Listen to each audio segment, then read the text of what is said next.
La mission stratégie immobilière de Brest Métropole.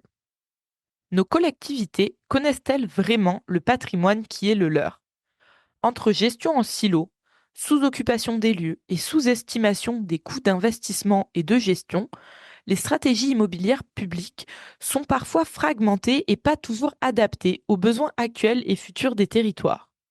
Mais alors, comment repenser ces stratégies pour une gestion plus durable de nos bâtiments? C'est justement l'objectif de la mission stratégie immobilière de Brest Métropole. Pour nous en parler aujourd'hui, je rencontre Bruno Filiard, le responsable de cette mission.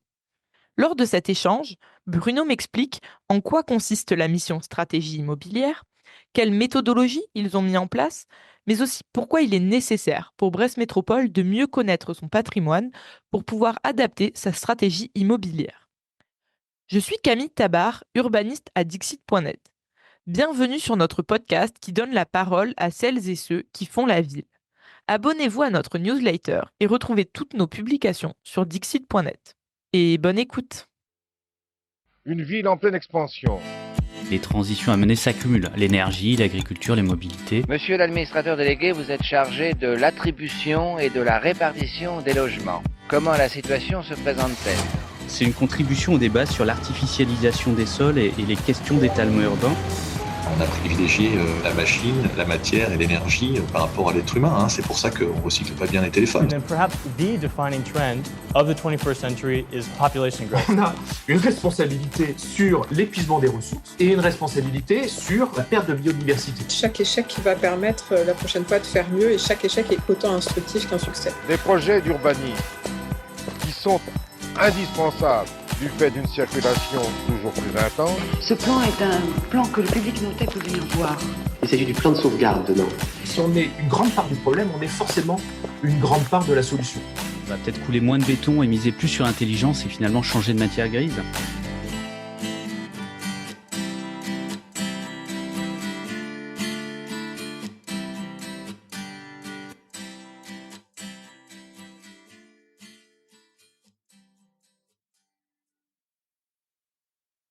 Bruno Filiard, bonjour. Bonjour Camille. Bruno, vous êtes responsable de la mission stratégie immobilière à Brest Métropole. Est-ce que vous pouvez nous expliquer rapidement en quoi consiste cette mission? Alors, cette mission stratégie immobilière est une direction assez récente de l'organisation de Brest Métropole, puisqu'elle a été créée en 2021.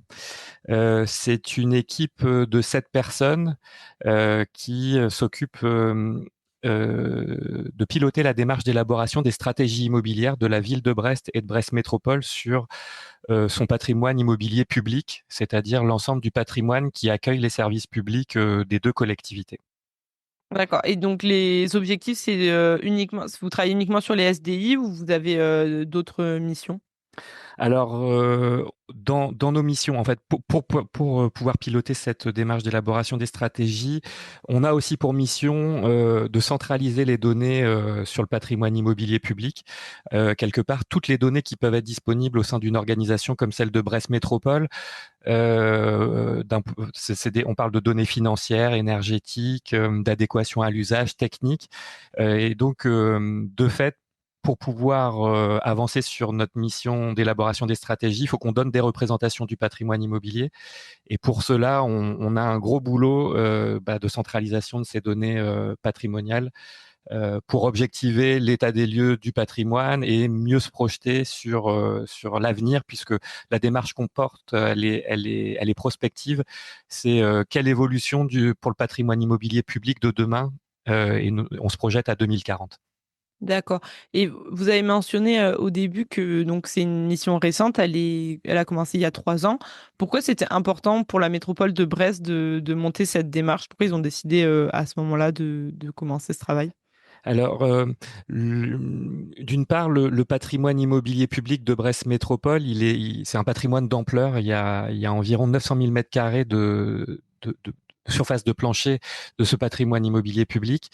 Donc c'est un patrimoine très conséquent, très hétérogène. On parle d'écoles, de gymnases, d'équipements de quartier, de mairies de quartier, de locaux associatifs, de bureaux, et j'en passe. comme dans beaucoup de collectivités, la gestion du patrimoine immobilier jusqu'ici, en tout cas avant la création de la mission stratégie immobilière, était très silotée.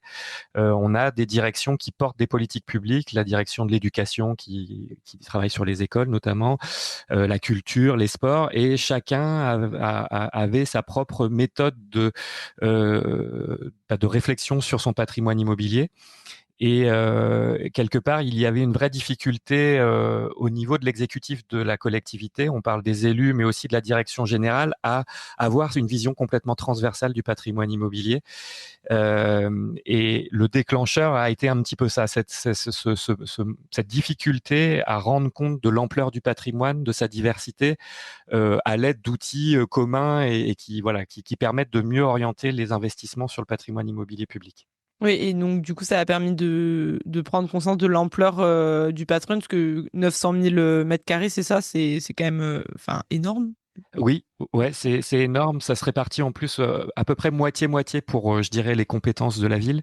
Donc 450 000 mètres carrés pour la ville et 450 000 mètres carrés pour la métropole, avec des distinctions un petit peu claires liées aux deux collectivités. On a un patrimoine à la ville, un patrimoine de proximité dont on a hérité. On parle de services de proximité qui sont associés aux compétences communales, et un vaste réseau d'équipements publics. Et côté métropole, on est plutôt sur un patrimoine lié à l'attractivité du territoire. Et donc des gros équipements métropolitains qui visent à faire rayonner la métropole. Donc on est confronté à travers ce patrimoine-là aux dynamiques sociodémographiques qui peuvent prendre place au sein de la ville et de la métropole. On a aujourd'hui des dynamiques qui sont bien différentes au niveau de la ville et de la métropole, puisque la ville a une tendance à perdre de la population pendant presque une vingtaine d'années. On est plutôt sur un plateau bas désormais, mais l'effet périurbanisation a fait que la métropole, pour le coup, elle,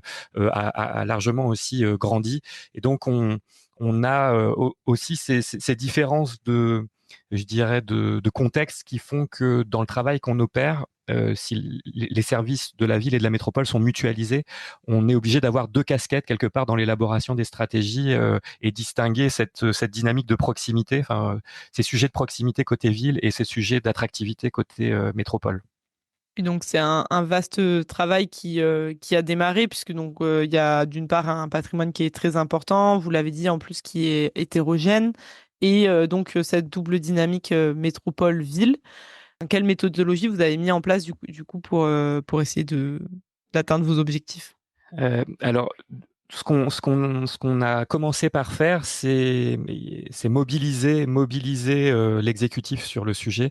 Donc, on a mis en place une gouvernance spécifique pour le suivi de cette démarche, avec une instance politique qui suit l'ensemble de la démarche. Et la démarche, elle vise deux choses, poser une ambition collective sur le patrimoine immobilier public de demain. Et donc, on a fait travailler les élus sur ce sujet-là, comment eux se projettent, mais avec l'aide, bien évidemment, des directions sectorielles qui travaillent sur ces sujets-là.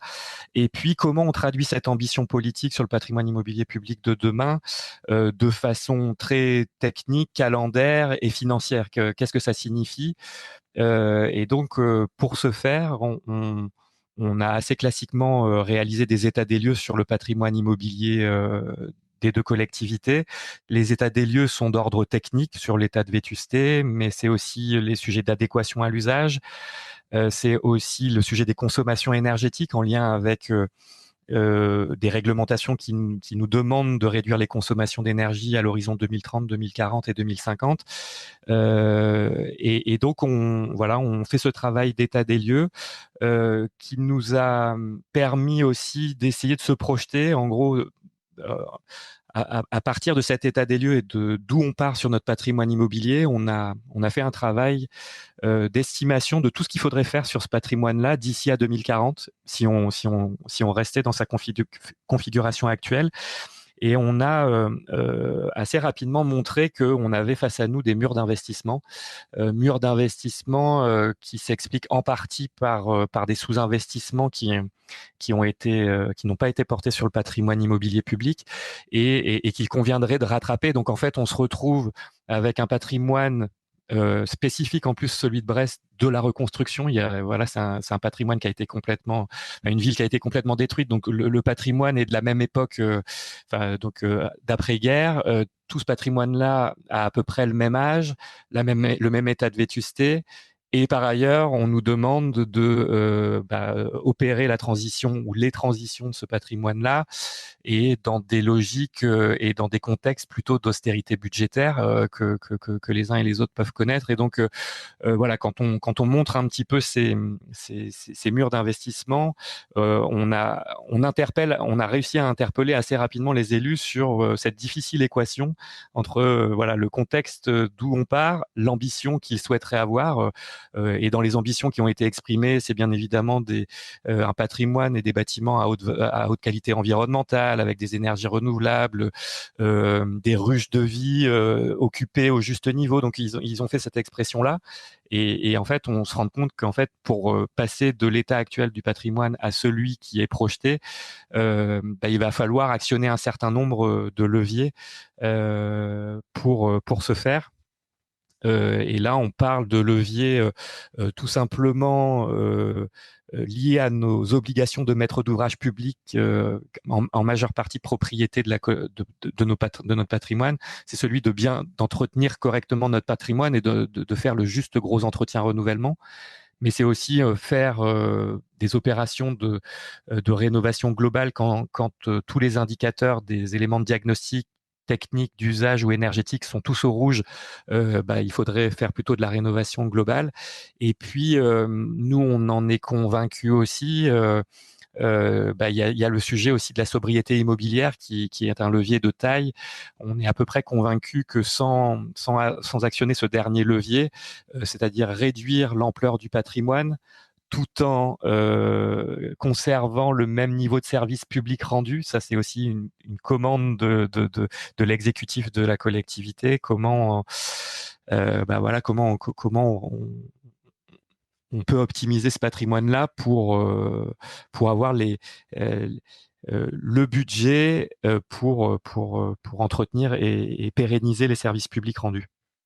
Et donc c'est une équation compliquée, on va dire, de réussir parce que donc rien que j'imagine le juste entretien du patrimoine, ça représente déjà un coût auquel il faut ajouter donc la rénovation si c'est nécessaire, et donc réussir à garder en même temps le même niveau de service. Donc ça doit être un sacré casse-tête, j'imagine. Ouais, sacré casse-tête, d'autant plus que dans le fonctionnement des collectivités, il n'est pas rare de voir les enveloppes qui sont nécessaires au gros entretien renouvellement du patrimoine. Elles sont souvent très peu dimensionnées sur la réalité de l'état des lieux du patrimoine. En gros, chaque direction sectorielle défend des budgets chaque année, et c'est souvent, je dirais, un report des crédits qu'ils avaient l'année précédente, mais crédits qui ne sont pas complètement corrélés à l'état réel du patrimoine. Donc, voilà, nous, on préconise une sortie aussi de ces logiques-là, de juste redimensionnement de ces enveloppes pour entretenir ce patrimoine et lutter contre ce qu'on appelle la dette technique ou la dette grise parfois. C'est qu'à chaque fois qu'on n'entretient pas le patrimoine immobilier, notamment au cours d'un mandat, quand on arrive dessus le mandat suivant, il nous faudra encore plus d'argent pour intervenir dessus. Et donc, à force de ne pas intervenir, on cumule cette fameuse dette technique. Donc, il y a un vrai travail d'inflexion de cette trajectoire de la dette technique. Oui, et puis j'imagine que moins on entretient, plus du coup on entre dans de la rénovation qui coûte encore plus cher que si on avait entretenu tout du long. Ouais, tout à fait. Tout à fait. Et puis, autre sujet, c'est celui, quand on commence à faire des exercices prospectifs comme cela, on se projette aussi sur les mutations en cours ou à venir, notamment sur les services publics. Quelles sont les mutations en cours ou d'ores et déjà à l'œuvre, et quelles sont celles à venir? Et donc, pour ajouter de la facilité à l'exercice, voilà, on essaye aussi de recueillir auprès des directions comment elles voient évoluer les services publics dont elles ont la charge aujourd'hui, pour aussi mieux anticiper l'évolution du parc, donc d'un point de vue technique, mais d'un point de vue des usages et de l'énergie par ailleurs. Et si je comprends bien, donc ce travail que vous faites sur essayer d'anticiper l'entretien des bâtiments, etc., garder le même niveau de service, tout ça, vous le formalisez au sein du schéma directeur immobilier de chaque direction, c'est ça? C'est ça. Alors, on vise à terme à formaliser 2 schémas directeurs généraux, on les appelle comme ça, l'un pour la ville de Brest, l'autre pour Brest Métropole, avec les différences de contexte que j'évoquais tout à l'heure, de proximité versus l'attractivité côté métropole. Et effectivement, on sous-décompose ces grands schémas directeurs en sous-schémas directeurs immobiliers, de l'éducation, de la culture, des sports. On fait aussi pour chacune de ces directions, il y a tout un sujet de l'hébergement associatif qui est valable dans toutes ces politiques publiques. Donc, on formalise aussi un schéma directeur spécifique à l'hébergement associatif qui vise à agréger, en gros, les besoins en locaux associatifs de ces différentes politiques publiques. Et donc voilà, pour faciliter, je dirais, les avancées de ces travaux-là, on les a travaillés de façon sectorielle. Et tout le sujet dans la mise en mouvement des uns et des autres, après, c'est de casser les silos et partager l'ensemble des constats des uns, des autres, partager quels sont les enjeux sur le patrimoine des sports à l'éducation et inversement.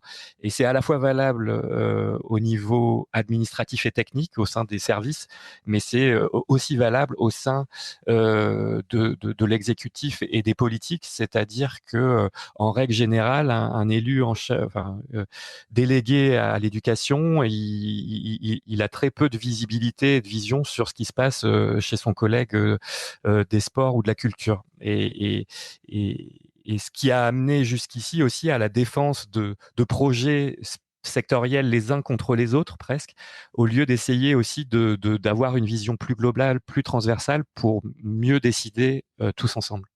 Oui, et du coup, ça permettrait, le fait de désiloter, peut-être de faire mieux travailler les patrimoines les uns avec les autres? Tout à fait. Éviter les doublons, on va dire. Ouais, éviter les doublons. Il y a quelque chose qu'on réalise aussi et que les cartographies de type SIG nous permettent, c'est que on rend compte de tous ces éléments de diagnostic aussi sous forme cartographique, et ça aide beaucoup aussi dans les discussions, notamment politiques. Parce que quand on commence à sortir des aspects purement techniques, énergétiques et financiers, et qu'on commence à parler territoire, offre de services publics rendus auprès des élus, ils se projettent aussi et beaucoup plus dans ces exercices-là quand on les interpelle sur le fait que, et je pense qu'on n'est pas... c'est le cas dans beaucoup de collectivités, on a des pôles de services publics et de bâtiments publics monoservices qui sont les uns à côté des autres dans pas mal de quartiers de la ville, ou à côté d'une mairie de quartier, on a une médiathèque, on a une école, on a des locaux associatifs, etc. Aujourd'hui, c'est bien une adjonction de bâtiments monoservices, et qu'il n'y a aucune passerelle qui se crée entre eux, aucune mutualisation. Et en fait, en posant à la fois ces éléments de diagnostic, en faisant des représentations de ce patrimoine-là, en se projetant aussi sur ce qu'il pourrait être, on amène à discuter et à créer des passerelles entre des directions qui ne se parlaient pas forcément jusqu'ici, et aussi quelque part des politiques qui ne se parlaient pas forcément facilement entre eux de ces sujets-là. La transversalité, c'est important, et ça permet de réussir notamment le virage du ZAN, de la ZAN, on ne sait pas trop. Tout à fait. Il me semble que vous avez mené une expérimentation sur les stades et les gymnases de la métropole de Brest, si je ne me trompe pas. Oui. Pourquoi avoir choisi ce type de bâtiment pour mener cette expérimentation ? Alors, cette expérimentation, on l'a menée sur les stades et gymnases, mais tout comme on l'a menée sur les familles d'équipements publics qu'on a identifiées comme très maillées sur le territoire.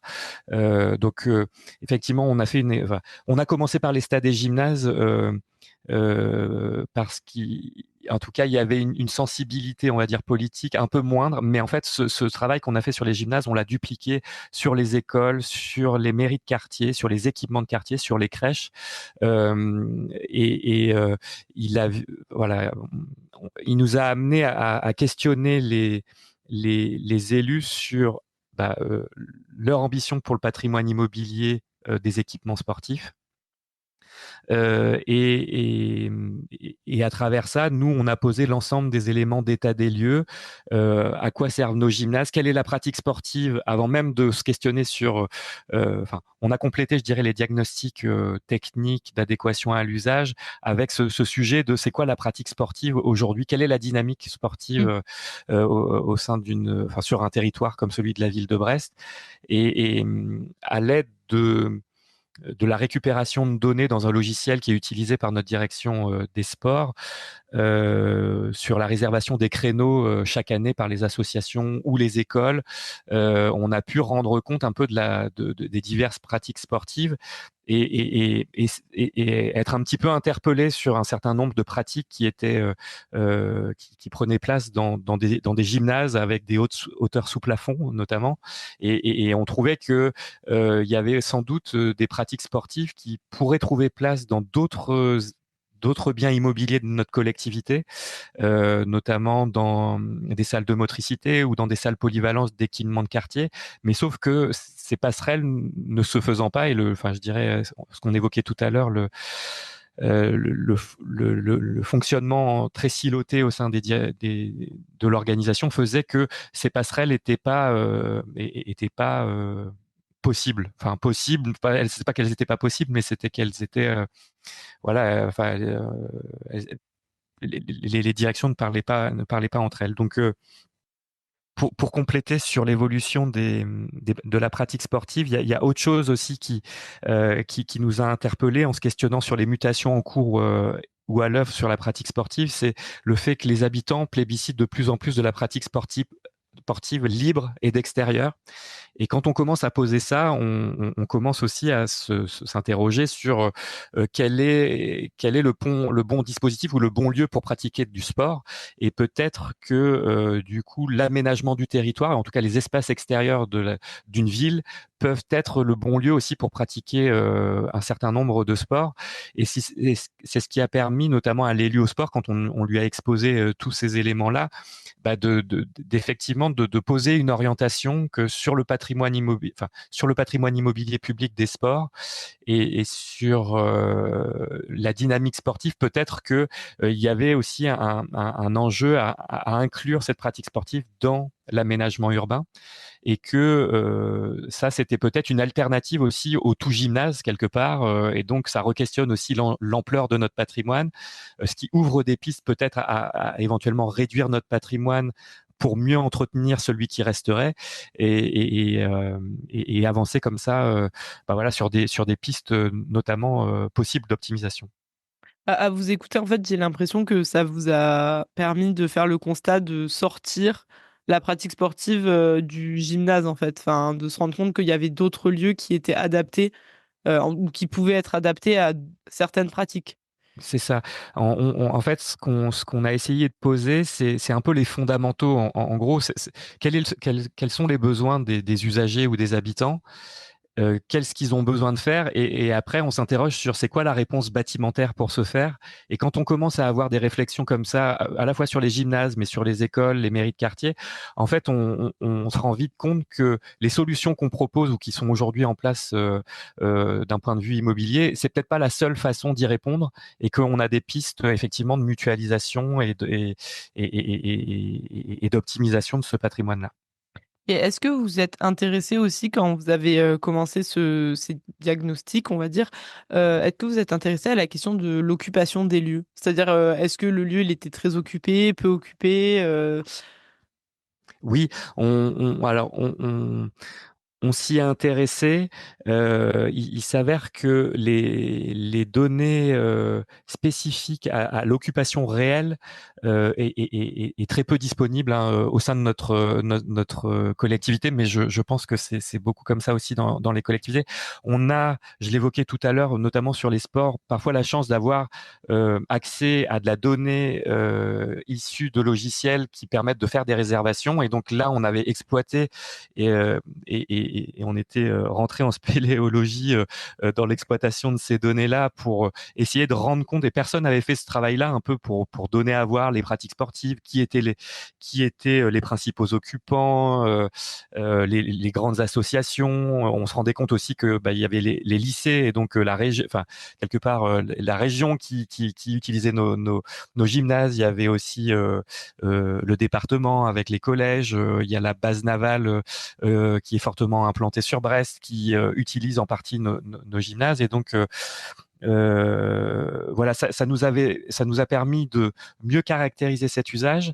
La seule limite à ça, c'est que c'est une photographie, je dirais, à l'instant T, au moment des réservations. Ça se fait une fois par an, et donc on n'a pas la logique qu'il faudrait qu'on ait aussi après. C'est quelle est l'occupation réelle une fois que les créneaux sont réservés.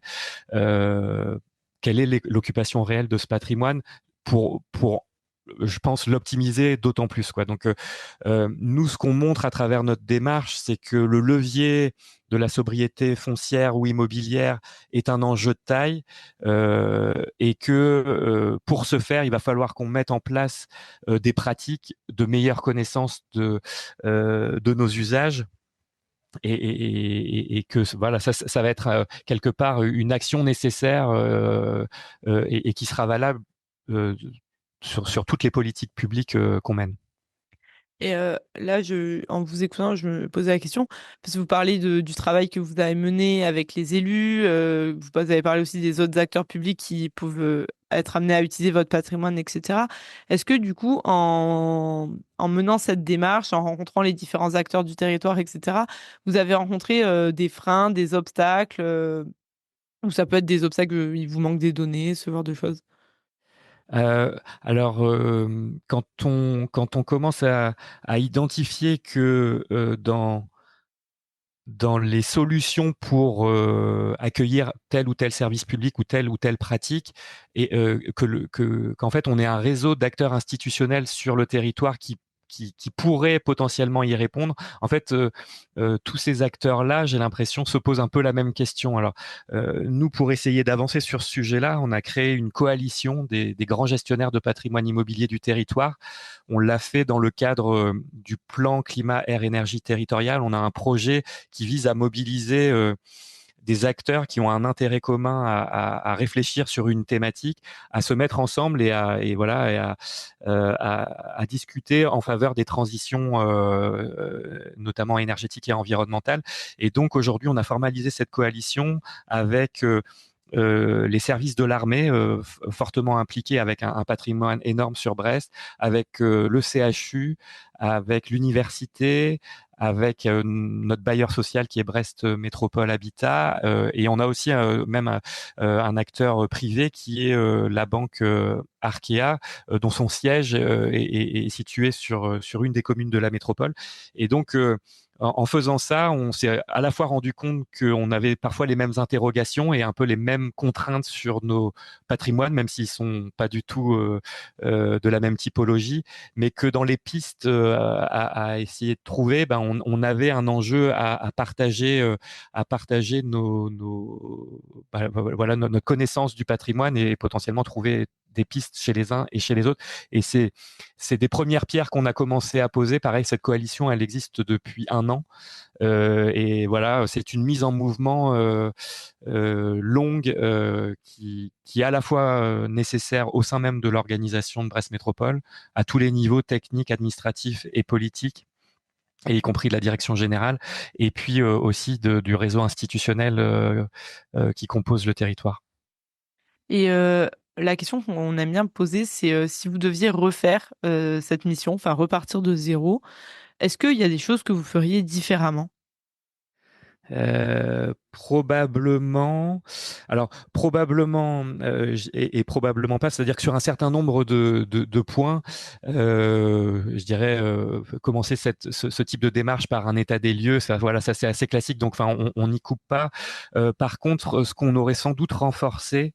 Et ça, c'est l'expérience de 3 ans qui nous le montre. C'est le sujet de l'accompagnement au changement, l'accompagnement à changer de culture sur la gestion de l'immobilier. En fait, la gestion de l'immobilier dans les collectivités, ça fait pas partie de la culture des collectivités. En tout cas, ça fait pas partie de la culture chez nous, et que savoir ce que signifie gérer de l'actif et le faire comprendre aux uns et aux autres, c'est quelque chose qui prend du temps, et donc on aurait probablement renforcé notre action sur cet accompagnement au changement. Je donne un exemple, mais on a l'habitude de caractériser les trois grandes fonctions de la gestion immobilière avec la gestion de l'actif, la gestion de la propriété et la gestion de l'occupation. Oui, donc les grandes fonctions sont largement connues par leurs anglicismes, l'asset management, le property et le facility management. Alors c'est souvent une culture issue, je dirais, plutôt du privé, mais c'est intéressant de se questionner sur ces grandes fonctions, notamment sur la gestion de l'actif. Aujourd'hui, dans une collectivité comme la nôtre, le nombre de directions qui interviennent sur ce champ de la gestion de l'actif est très éclaté dans notre organisation. Et on voit qu'on a des marges aussi d'amélioration sur une meilleure compréhension de ce que c'est de gérer du patrimoine immobilier, de connaître ce qui se cache derrière ces grandes fonctions, qui en assure tout ou partie dans notre organisation, pour essayer de rendre de plus en plus fluide cette gestion immobilière. On se rend compte que il y a des blocages qui se font parce que tout le monde n'est pas au diapason de la façon dont doit être géré du patrimoine, notamment à travers ces trois grandes fonctions. Donc le plus grand frein en fait que vous avez rencontré, c'est vraiment le fait de devoir changer les habitudes, on va dire, des uns et des autres, et à adopter une nouvelle culture et vision du patrimoine. C'est ça. C'est ça. Et après, il y a le temps nécessaire à l'appropriation d'un certain nombre d'éléments d'aide à la décision ou d'objectivation. En fait, on se rend compte qu'il suffit pas de produire les meilleures synthèses de graphes du monde.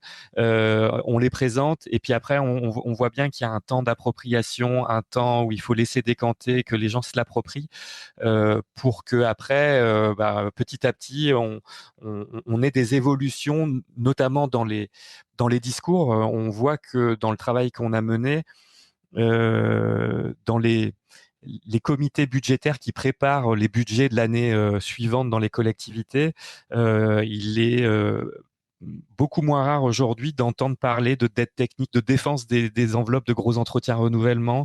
Et donc, on voit qu'à la fois les directeurs des services s'en sont saisis, et que ce discours aussi se retraduit au niveau politique.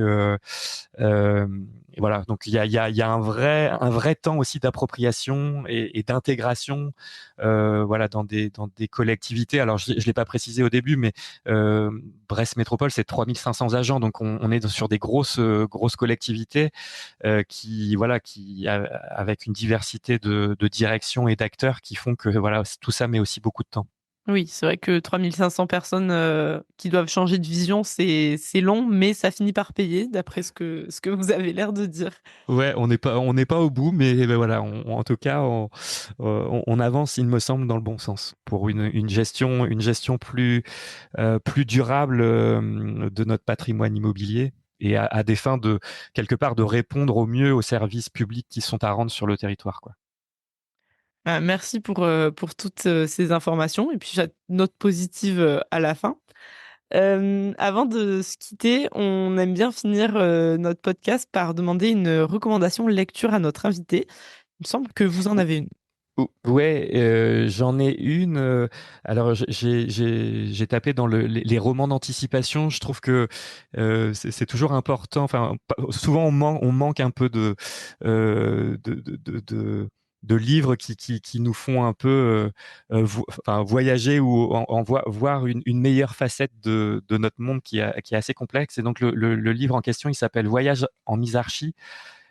Essai pour tout reconstruire, c'est un livre d'Emmanuel Dockès, donc un roman d'anticipation utopiste, et j'ai envie de dire, mais pas tant que ça, qui raconte l'histoire d'un professeur de droit qui était en avion, son avion se crache, et pour aller, il part chercher de l'aide, et dans sa recherche pour avoir de l'aide suite à ce crash d'avion. Il se retrouve dans un pays inconnu dont l'organisation politique est hyper démocratique sur tous les plans, politique, économique, social. Et donc, quelque part, le principe qu'il y a derrière les termes misarchie, c'est une réduction maximale des pouvoirs et des dominations. Donc, c'est quelque part c'est la combinaison de mise, le mépris et cratie du pouvoir. Et donc, c'est je dirais, un peuple qui a réussi à proposer des idées très progressives pour limiter autant que possible la hiérarchie dans leur société. Et donc, l'auteur propose plein de pistes super intéressantes, je trouve, sur la gestion de la monnaie, sur la démocratie participative, sur le partage du travail, sur le droit à la propriété, etc. Et en fait, le héros qui est issu, on va dire, de la France se retrouve est face à cette nouvelle société. Et en gros, il dit vous fonctionnez comme ça, alors que chez nous ça se passe comme ça. Et en fait, il se fait tout le temps retoquer en disant vous fonctionnez comme ça en France, mais vous êtes quelque part un peu arriéré, quoi. Et donc c'est super intéressant. Ouais. Eh ben, merci pour cette recommandation. On mettra le lien dans la description du podcast. Bruno, encore une fois, merci. Merci. Et pour nos éditeurs et auditrices, à bientôt.